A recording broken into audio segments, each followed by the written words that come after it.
Hello everyone! So this time I'm going to show you how to make this beautiful leotard. This leotard you can use for dance class, on the stage, or either just for fashion. So look very pretty.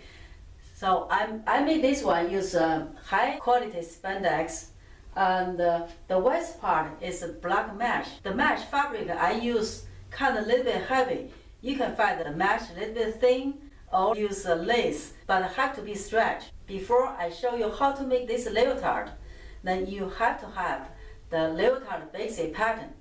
What is the leotard basic pattern?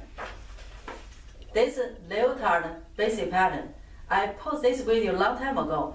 I posted this video link under, so if you're interested, you can check it out. Now, if you already have this leotard basic pattern, now let me show you how to make this one.